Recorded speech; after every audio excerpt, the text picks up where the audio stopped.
Hey, you. Yes, you.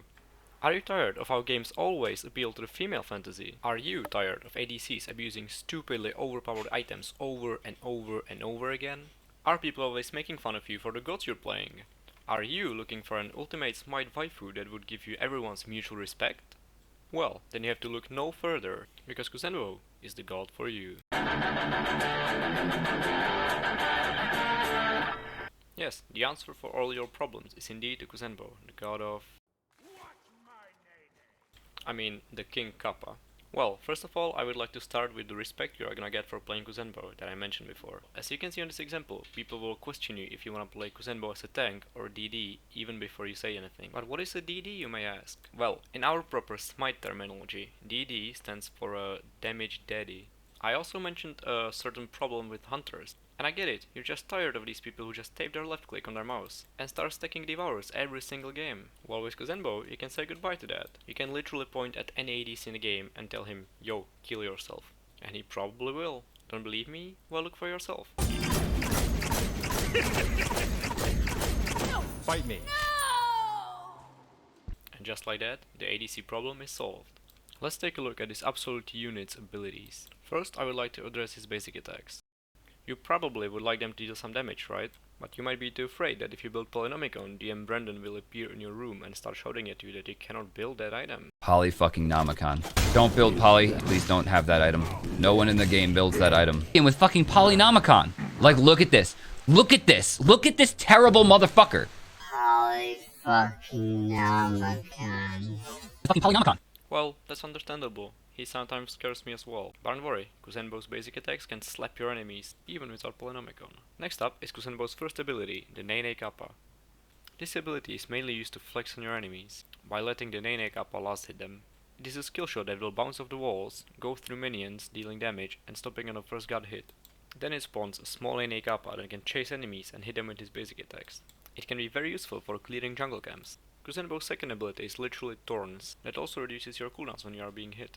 And while it is known as a pain for ADCs, it also makes Anubis players rather turn away from you with their ult. This ability can make some people really angry.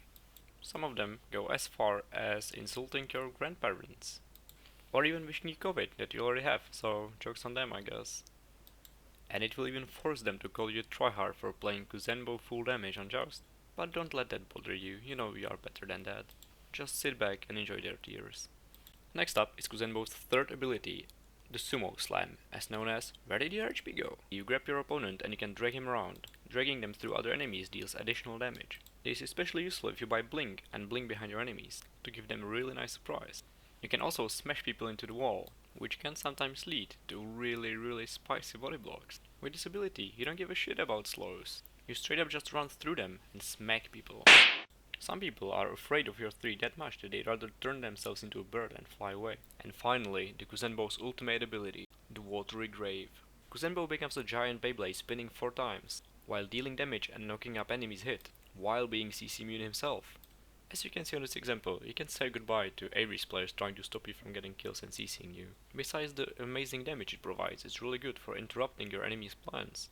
Let's take a look at a few examples. There's no Niflheim for you today, Heimdallr. Say goodbye to that. That guy. And no, you are not leaving this Phoenix, Cerberus. Phoenix is under attack. And the Anubis are not walking back to your tower. 3 enemies, more like 3 victims to the Watery Grave.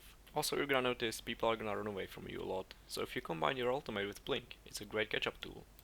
Now, let's take a look at builds. I would highly recommend you trying out my true Kuzenbo build. But sometimes you are gonna need to be a little tanky for your team. Well, then let me introduce you to my build that I call I'm Tank, but I'm also not a tank. Also known as Mystical Mail into Voidstone. And as you can see, with this build you can quite easily claim the top damage and top damage mitigated positions. So, now you probably wanna play Kuzenbo, right? No? Then let me show you some facts that could maybe change your mind. First of all, I would like you to have a look at this graph published by Oxford University Best Scientists. It kinda speaks for itself, doesn't it? Here you can see a simple comparison of pros and cons of having Kuzenbo or a girlfriend. But what if you already have a girlfriend, right? Well, that's actually quite a common question, and my advice would be, don't worry about it too much. You can have them both. After all this information that you've been given, I think it's safe to say that playing Kuzenbo is like global warming. If you don't believe in it, you're probably an idiot. Hey guys, and thank you all so much for watching. I just want to let you know that I made a Discord server, so if you want to join, the link will be down below in the description of this video.